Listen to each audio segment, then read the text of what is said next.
Think about that first night in the Great Hall. The candles are floating, the ceiling mirrors the sky, and this ragged little hat is about to decide the rest of Harry's life. Everyone remembers the joke, the laugh, the moment he sits down. But then the hat starts talking. Not Slytherin, not Slytherin, Harry begs. And the hat replies, and here's the thing. The hat actually says, better be Gryffindor, not a neutral push, not a shrug. It chooses Gryffindor because Harry begged against Slytherin. That tiny exchange is loaded. Why does that moment hit so hard? What does the hat actually see when it peers into Harry's mind? And what would have changed if the hat had said one different word? Let's pause on two lines. First, not Slytherin, not Slytherin. That plea is so small, so childhood simple, but it reveals the whole tension. Harry doesn't give a long speech about bravery or loyalty. He panics. He senses the whisper of something else in him, or at least the fear that others will see it. Second line, the hat's voice, slow and almost amused. You could be great, you know. It's all here. There's talent. Oh yes, and a nicely clear courage. And then, crucially, the hat admits there's nothing wrong with you. I'm sure you'll be a fine wizard. He doesn't deny Slytherin's draw. He weighs it. You could be great, the hat says, which implies options, possibilities. That's not empty praise. That's a diagnostic. It sees potential for ambition, resourcefulness, a certain cold edge, quality Slytherin prizes. Let's be blunt. Slytherin isn't just a house of villains. It's ambition, cunning, leadership, a will to survive and to win. The hat senses those things in Harry. He has the same capacity for cunning that made Tom Riddle terrifying. He has the same survival instinct that kept him alive under the Dursleys. He has ambition.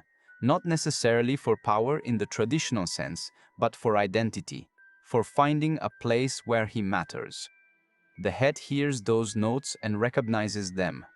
That's a scary truth. The traits that can make someone great can also make someone dangerous. Think about the film line that lands like a gut punch. You have too many of the right qualities for Slytherin.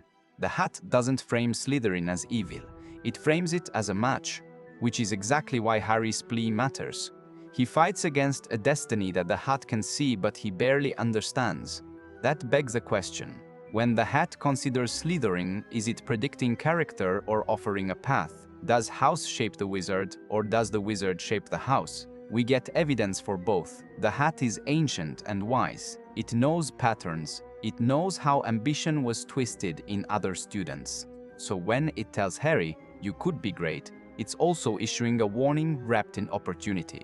Alright, imagine an alternate single-syllable answer, Slytherin. Everything changes.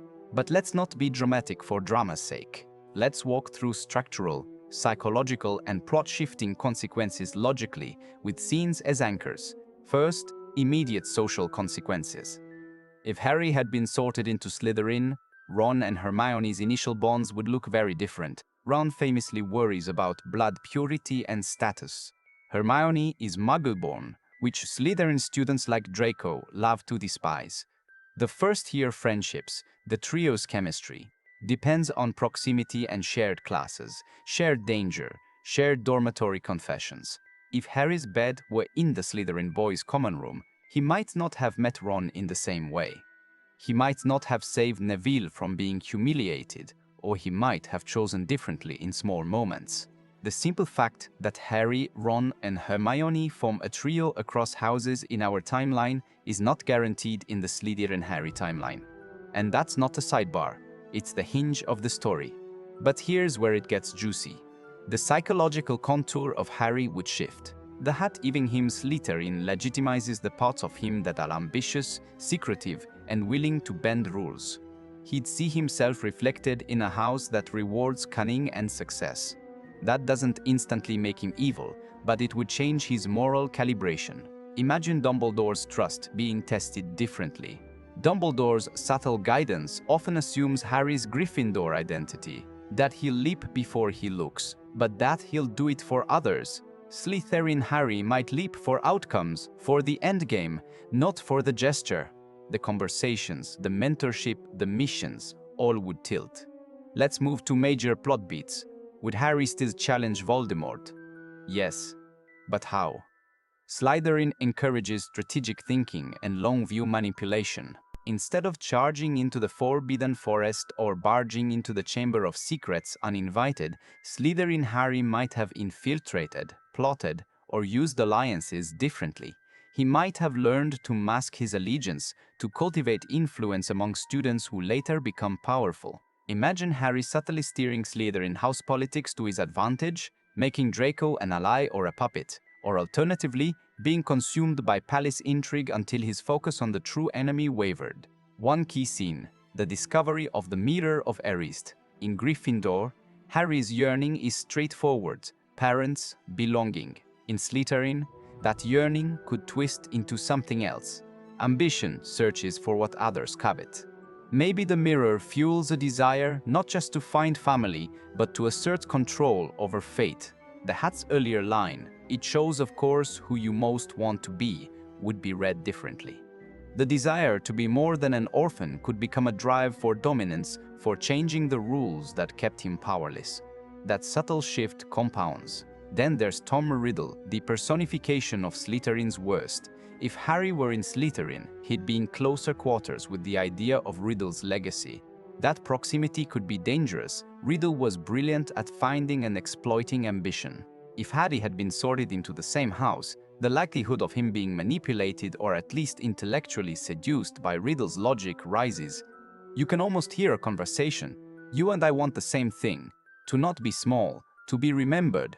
Riddle's rhetoric is a masterclass in reframing grievance as entitlement. Slytherin's culture might make Harry more susceptible to that language at a vulnerable moment. But hold on, this isn't destiny as doom. Slytherin also breeds loyalty to one's own and pragmatic leadership. Slytherin Harry might have become a far more effective political player, a leader who organizes resistance with precision rather than passion. He could have used Slytherin networks to gather intelligence, to undermine Voldemort from within, to build alliances in ways Gryffindor never could. There's an argument that the darker path could have been the more efficient road to victory. That's an unsettling but fascinating possibility. What if the traits that make villains effective are precisely what's needed to beat them? Now let's zoom back to narrative consequences, the Horcrux hunt. Gryffindor Harry's moral clarity keeps him from making deals with darkness. He trusts instinct, and those instincts are often about protecting others. Slytherin Harry might have approached Horcruxes like a chess player, sacrifice here to gain leverage there. He might have negotiated with shady figures, leveraged dark artifacts, or even tolerated morally grey actions for the greater good. That path risks corruption. The story would likely ask deeper questions about means and ends. Do you become like the enemy if you use their tools to win? And more importantly for the audience, would we root for him in the same way? Think about Dumbledore's endgame. Dumbledore chose to trust a particular kind of goodness in Harry. He intentionally left key information for him at times because he believed Harry's courage would be used responsibly. If Harry were Slytherin, would Dumbledore's strategy work? He might have to micromanage more, to counterbalance the Slytherin impulses. That would change the mentor-student dynamic into a chess match, two strategists watching each other. And that tension could become a central drama, the old headmaster's ethics versus the student's pragmatism. Then there are smaller ripples that collectively reshape the world. Neville's arc, for instance, might shift dramatically. Neville's bravery is validated by Gryffindor ostracism turned into heroism. But if Harry sat in Slytherin's common room, Neville's opportunities to shine change. Ginny's possession in the Chamber of Secrets might still happen, but with Harry's house allegiance different, the rescue mission could take a different tone, strategy, or even fail. Ministry politics might respond differently if Slytherin produced a hero openly sympathetic to some of its values. Another provocative thought. Voldemort's psychopathy is uniquely allergic to loyalty that transcends bloodlines. A Slytherin Harry might have been able to manipulate that weakness, using Slytherin charm to worm into circles Voldemort trusted, to gather secrets.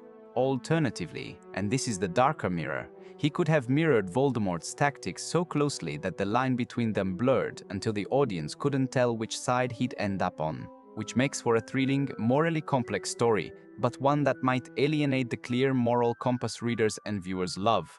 Let's fold in the hat again, because it's the key. That little hat doesn't just sort, it tests. It knows that some people need to be put somewhere to learn restraint, that others need the fire of a house to burn out. When Harry begs, not Slytherin, he's asking to be spared a label he fears. The hat gives him a label that shapes a destiny, Gryffindor. But the hat also respects choice. It doesn't dictate every thought. Harry's later choices, the ones that define him, are his. So the counterfactual is not an inevitability. A Slytherin Harry would have had opportunities to resist or to embrace darkness. The narratives we love are not just about traits, they're about choices, which brings us to the heart of why this thought experiment matters. Stories hinge on small moments, a word, a plea, a hat's decision. Those pivot points amplify everything. The Sorting Hat's Niep choice forces us to confront a central idea: heroes and villains share the same toolkit. Courage and ruthlessness are sometimes two sides of the same coin. The difference is how those tools are used and who teaches you to use them. So what's the takeaway? The hat nearly put Harry in Slytherin because Harry had qualities that could have made him extraordinary in any house: resourcefulness, willpower, a streak of cunning born of survival. Harry begged against it because even at that age he sensed the consequences. And if the hat had said Slytherin, the saga would be familiar and yet fundamentally altered. Alliances would shift, strategies would harden, and the moral question at the center of the story would become messier and darker. The war against Voldemort might have been won more efficiently, or it might have produced a leader indistinguishable from the tyrant he opposed. That thought is both thrilling and terrifying. It forces us to ask, do we want a hero who is pure by intention, or one who is ruthlessly effective? And are those mutually exclusive?